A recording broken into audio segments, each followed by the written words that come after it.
अस्सलाम वालेकुम जी, क्या हाल है आप सबका। उम्मीद है आप सब खैरियत से होंगे। आज की वीडियो के जैसे कि आपने टाइटल पढ़ चुके हैं जी, रियलिटी ऑफ दराज इन 2024 इस पे प्रेजेंट करना कैसा करना चाहिए नहीं करना चाहिए।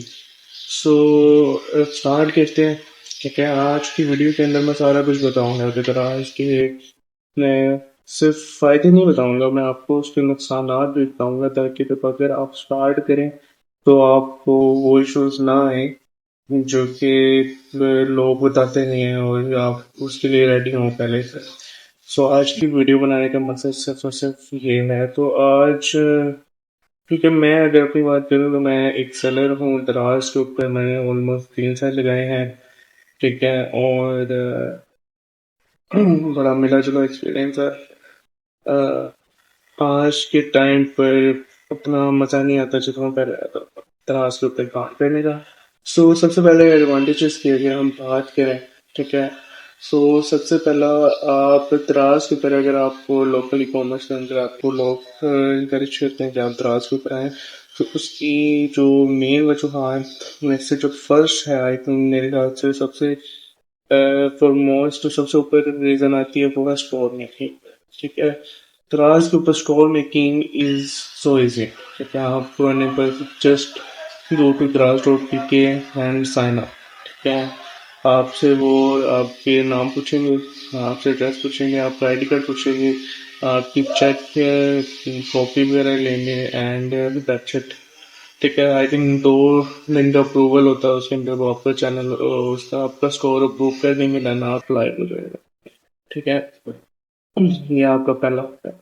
उसके साथ न्यू सेलर्स का जो होता है और उसके ऊपर आपको रिवॉर्ड्स मिलते हैं। ठीक है, रिवॉर्ड्स के अंदर आप जो वीडियो में आप फर्स्ट लिस्टिंग्स करते हैं अपनी।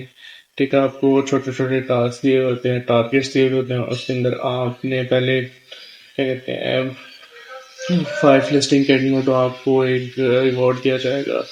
फिर उसके बाद आपने 10 लिस्टिंग करनी होती है, उसके ऊपर आपको रिवॉर्ड दिया जाता है। ठीक है, ये सिर्फ और सिर्फ न्यू सेलर्स के लिए, ये वो भी जो अब आ रहे हैं।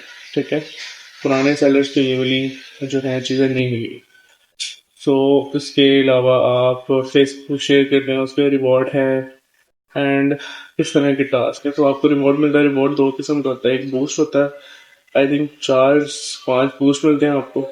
ठीक है, और शिपिंग का क्रेडिट किया जाता है, जो कि आप इसको क्रेडिट को यूज करके आप फ्री शिपिंग अपने स्टोर के ऊपर ऑफर करवा सकते हैं। तो ये 2 चीजें होती हैं। ठीक है, सो ये होगा रिवॉर्ड का खर्चा।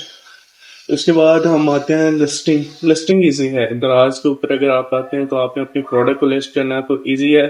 और उसकी जो न्यू अपडेट्स हैं उन्होंने एआई को उसके अंदर इंट्रोड्यूस करवा दिया। तो आप अपना टाइटल लिख रहे हैं प्रोडक्ट का, फॉर एग्जांपल मेरा ये माउस है। ठीक है, मैं माउस लिखूंगा तो वो उसकी कैटेगरी नीचे ऑप्शन रहते हैं, आपने कैटेगरी चूज करनी है, देन आपने उसके डिस्क्रिप्शन के ऊपर जाके लिखना वगैरह सारा। तो वैसे वो नीचे एआई देता है, आपने उस पर क्लिक करना है तो वो खुद जनरेट कर देगा हाईलाइट्स एंड डिस्क्रिप्शन। हाँ, आपने जस्ट पोस्ट करें। सो ये हो गया। आपने प्राइस और पिक्चर जो करना है वो करना है। डायमेंशन के लिए आपने जरूर देखना है क्योंकि डायमेंशन के ऊपर डिलीवरी चार्जेस अप्लाई होते हैं। ठीक है, अगर आप डायमेंशन बहुत ज़्यादा लिख देंगे तो आपके डिलीवरी चार्जेस बहुत ज़्यादा हो जाएंगे, उसकी वजह से आपको ऑर्डर नहीं मिलेगा। ठीक है, फिर दराज के ऊपर जो फवायद में से एक और फवायद है वो मार्केटिंग का। ठीक है, दराज एक सेपरेटली भी आपको मार्केटिंग के ऑप्शंस प्रोवाइड करता है कि आप पैसे बजट लगा के आप मार्केटिंग कर सकते हैं। इसके अलावा वो खुद भी आपकी चीज़ें प्रमोट कर रहा होता है, फिर रैंकिंग में अप कर देता है, रैंकिंग में डाउन कर देता है, तो इस तरह की चीज़ें। ठीक है, कस्टमर आपको ऑर्गेनिकली मिलते हैं, आपको कोई सेपरेटली कोई एसईओ करके या एड रन करके आप कस्टमर नहीं लाने पड़ते, बल्कि आपके सारे कस्टमर खुद ही आ जाते हैं। ठीक है, ऑर्गेनिकली। उसके बाद है जी इसका जो एक तो दूसरा जो मेन वो है इसका, दराज is the biggest market place in Pakistan. ठीक है, जहाँ पर आप काम कर सकते हैं, सिर्फ आप एज अ लोकल सेलर काम कर सकते हैं, आप इसके ऊपर अपना ब्रांड रजिस्टर करके आप उसमें भी काम कर सकते हैं। ठीक है, सो इस तरह के ये फ़वाइद हैं। बाकी अगर आपके जहन में कोई फ़वाइद है और आप सेलर हैं तो आप कमेंट में बता सकते हैं। ठीक है, यहाँ तक जो बनाया था उनमें से ये वाले प्रोवाइड ऑन टॉप है, ठीक है। इसके अलावा भी बहुत होंगे, लेकिन मेरे उसमें लिस्ट में ये वाले सबसे ऊपर। अब आते हैं डिसएडवांटेजेस, जो कि बहुत ज़रूरी है डिस्कस करना, जो कि लोग नहीं बताते हैं। अनफॉर्चुनेटली सारे आपको ये बताते हैं दाज पे आने के फ़वाइद हैं, ये फ़वाइद हैं, आपको ये होगा, लोकल ईजी है, लो इन्वेस्टमेंट है, वगैरह वगैरह। लेकिन चीज़ें जो हैं वो बताने की ज़रूरत है कि सबसे पहले जो इशू आता है वो है कमीशन। दराज आपकी हर सेल, हर ऑर्डर के ऊपर एक स्पेसिफिक कमीशन लेता है। अब वो कमीशन जो है वो दराज बकौल दराज के उसने कुछ प्रोडक्ट पर 2% है, कुछ पर 8% है, कुछ पर 11% है, कुछ पर 12% है, किसी पे 15% है। डिपेंड करता है कैटेगरी के ऊपर। फॉर एग्जाम्पल अगर ऑडियो है, लाइक हैंड फ्रीज वगैरह है, उसके ऊपर वो शायद 12% ले रहे। फैशन है तो उसके ऊपर वो 15% भी ले सकता है। सो इस तरह से वेरी करता है। सो लेकिन रियलिटी इज कि समटाइम दराज 20% भी गाड़ लेते हैं जहाँ पे उसने 8% गाड़ा हो, ठीक है। सो आप समझेंगे रिस्क है। दूसरा टैक्सेस, कब दराज लगा दे, कौन सी फी ऐड कर दे, कोई फिक्स नहीं है, ठीक है। मैं आपको मिसाल देता हूँ, अभी मैंने एक ऑर्डर है, 300 रुपये का ऑर्डर है, ठीक है।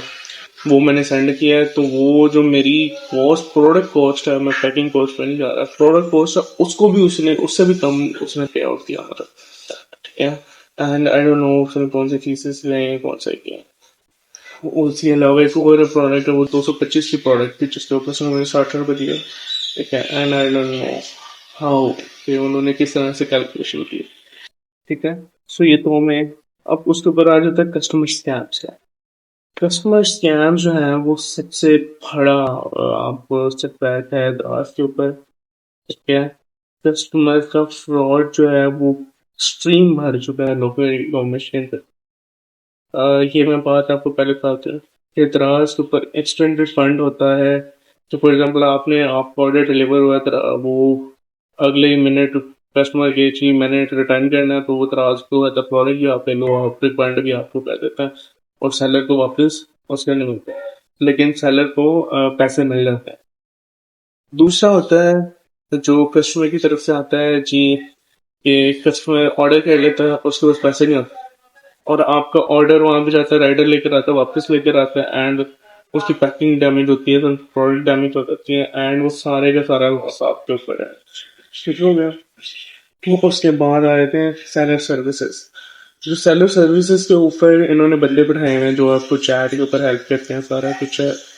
वो लिटरली डम्ब है, आई सॉरी टू से, लेकिन उन्हें नहीं पता क्या जो आप देना, उन्हें सीधी बात करो उन्हें समझ नहीं आ रही है। वो बस उन्होंने स्क्रिप्ट से हटना ही है। उन्हें सीधी बात है कि यार ये कस्टमर फ्रॉड कर रहा है, क्या आप इस कस्टमर को पनिश करें, वो कहते हैं सर ये आप ऐसे कर रहे हैं वैसे। अच्छा जी, उसके बाद आती है क्यूसी टीम इनकी। तो क्यूसी टीम का काम ये होता है, मैं आपको बता दूं कि आप कस्टमर ने एक रिटर्न किया, ठीक है। अब कस्टमर ने मेरे से मंगवाई है वॉच, ठीक है। अब वो वॉच लेता है एंड वो वॉच अपने पास रख के ना उस पैकेट के अंदर कैंची जो है, वो जो उसके घर में कोई पुरानी सी पड़ी हुई वो खिंचवा देता है और कहता है जी सेलर ने मुझे ये सेंड किया। अब किसी दिन के पास वो चीज आती है, भाई आप देखो कि ये पॉसिबल है या नहीं है। अब एक सेलर कोई 2 साल से बैठा हुआ है, कोई 3 साल से बैठा हुआ है, उसकी एक प्रोडक्ट की रेटिंग, उसके फॉर एग्जाम्पल 100 ऑर्डर आ चुके हैं, ठीक है, इस सारे टाइम के अंदर, और उसकी 100 ऑर्डर्स के ऊपर उसकी 4.8 रेटिंग जा रही है, ठीक है। तो यहाँ से कॉमन सेंस है कि यार ये बंदा अगर ऐसी पुट्ठी चीजें बेचेगा तो इसकी रेटिंग इतनी अच्छी कैसे हो सकती है, ठीक है। तो वो ऑब्वियसली रेटिंग लो।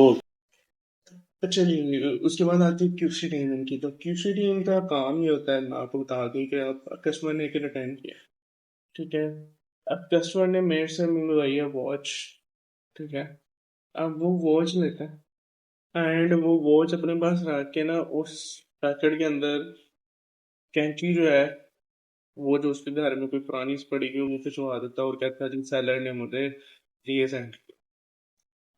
अब किसी दिन के पास वो चीज आती है, भाई आप देखो कि ये पॉसिबल है या नहीं है।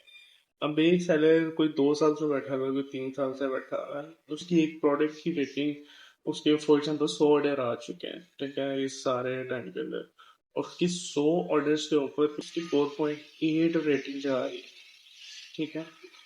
तो यहाँ से कॉमन सेंस है कि यार ये बंदा अगर ऐसी पुट्ठी चीजें बेचेगा तो इसकी रेटिंग इतनी अच्छी कैसे हो सकती है, ठीक है। तो वो ऑब्वियसली रेटिंग लो। सो और जो है वो ये नहीं देखते कि उसकी यार 4.8 रेटिंग है तो क्यों रेटिंग है, ठीक। तो वो अगर उसने इस तरह का फ्रॉड उसमें कोई और चीज सेंड करनी होती तो पक्की किस्मत फारे हैं जिन्होंने इतनी अच्छी रेटिंग ली है, ठीक है। सो ये क्यूसी टीम नहीं देखती, वो बस पकड़ती और आगे भेज देती है और शहर का सारा नुकसान हो जाता है, और ना सिर्फ नुकसान होता है, वो एक टीम मोटिवेट भी हो जाता है उसमें, और वो बिल्कुल भी नहीं करना चाहते आप उन्हें कोई। वो तब देखते हैं ये चीजें जब आप सेलर क्लेम करता है कि बेचनी मेरी गलत चीज है, या देन वो आपसे ऐसे ऐसे सवाल करें, ऐसे ऐसे सवाल, ये आपने वीडियो बनाई है पैकिंग की, ओ भाई मैं अगर इतने ऑर्डर मैं वीडियो को स्टोर कहाँ पे करूँ, ठीक है, लेकिन वो नहीं देखते। वो कहते नहीं आपने पैकिंग के दौरान वीडियो बनानी है, ठीक है, और कैमरा ऊपर होना चाहिए, कैमरा अगर इतना सा इधर है मीडिया में नजर नहीं आया तो ये क्लेम हमने रिजेक्ट किया। सीरियसली मेरे साथ ऐसा हुआ है कि मैं बिल्कुल आपको दिखाता हूँ, इस यहाँ पर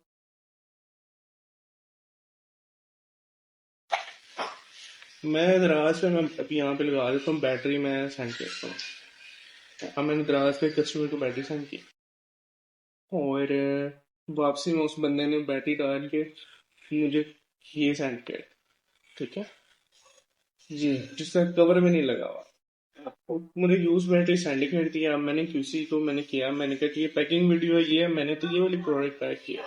वो आगे से कह रहे हैं जी आपका कैमरा ऐसे, और वीडियो जो है वो स्ट्रेट किया, तो हमसे पढ़ा नहीं रहा। तो मैंने कहा कि सो इस तरह का उनका बिहेवियर, सो ये इनमें से आ गया। और अगला जो है क्यू सिटिंग की हराम जदगी के बाद जो आता है वो आता है हमारा राइडर की मिस हैंडल। अब ऑर्डर मैंने भेजा, मेरी दोस्तों की प्रोडक्ट है, ठीक है, मैं उसके ऊपर कितना तो मैक्सिमम प्रेशर है। अब इन चीज़ों के ऊपर कि मेरी दोस्तों की प्रोडक्ट है, दराज समटाइम मेरे से 100 रुपये का आ जाता है, अब वो 100 रुपये की है, मुझे होल सेल कोई मैंने देखना है मुझे कितने की पड़ रही है, मुझे क्या कहते हैं उसमें प्रॉफिट भी निकालना है, राइट। और पैकिंग में मैंने देनी है, दराज कहता है जी आपने पैकिंग सुपर करनी है, आपने बबल शीट लगानी है, ये लगानी है, वो लगानी है, पाजी फिर करके दो साल, ठीक है।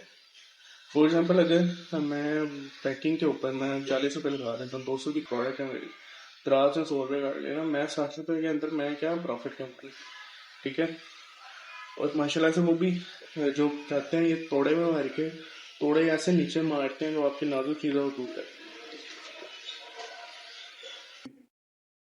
मेरे पास यहाँ पे बड़े में नहीं है, मेरे पास मैं प्रोडक्ट यहाँ पे लगा दूंगा, ये प्रोडक्ट ही इसके आगे हुक को किया, ठीक है, और वो हुक जो है जब उसके ऊपर वजन आता था तो वो टूट जाते।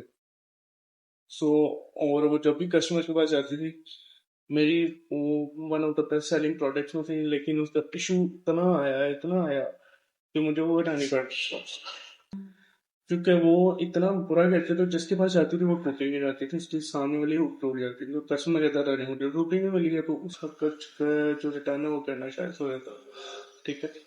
सो पैकिंग मैंने चेंज की, अब उस पर प्राइस बढ़ाते तो ऑब्वियसली कस्टमर ना लेता, उन्हें महंगी करनी तो कौन लेगा कोई चीज़, ठीक है। अगर 60 की 920 रुपये ऐड करता हूँ तो, और माशाल्लाह से अब अगर आप लोगों में से किसी को पता हो तो दराज के तो बॉक्स होता है, बॉक्स की कीमत तकरीबन 50-60 रुपये है।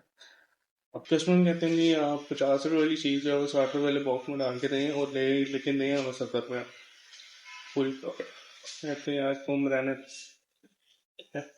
सो ये मसला ऊपर से रिटर्न शॉर्ट, जैसा मैंने अभी आपको एग्जांपल दिया इसकी, कि वो मंगवाएंगे कुछ रिटर्न कुछ करें, ठीक है, और आपको कोई खास हद तक आपको नहीं मिलेगा, ठीक है, कोई सपोर्ट फ्रॉम दराज। क्लेम इश्यूज आ जाते हैं, क्लेम इश्यूज का मैंने जैसा कि मेंशन किया, क्लेम इश्यूज के अंदर सेम वही मसला आता है कि आपने किया है वो आपसे कस्टमर से वो बिल्कुल सवाल नहीं करते, उसको रिफंड भी कर देते हैं, सारा कुछ कर देते हैं। लेकिन जब सेलर्स के एंड से बारी आती है तो वो सेलर्स ऐसे ऐसे सवाल करते हैं कि वो ये इतने आप सबके सवाल में जितने ये कहते हैं अल्लाह माफ करे।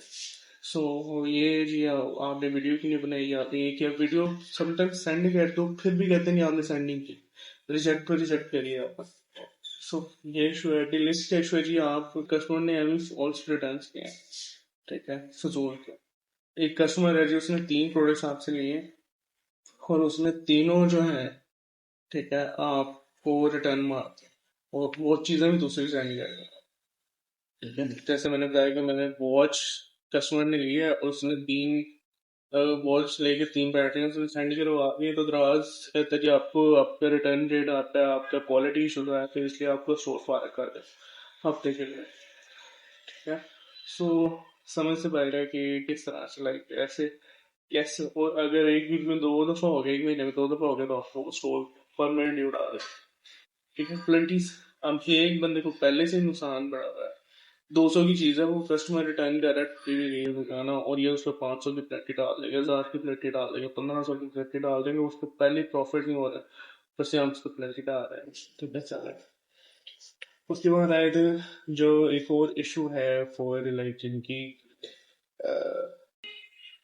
समझ लें नीच जो है मिलती जुलती है, उसमें है कि होलसेलर आके दराज को प्रोवाइड। अब एक चीज आपको एक अमाउंट की मिलेगी, फॉर एग्जाम्पल आपको 200 की गलती है, आप 250 की लगा रहे हैं, ठीक है।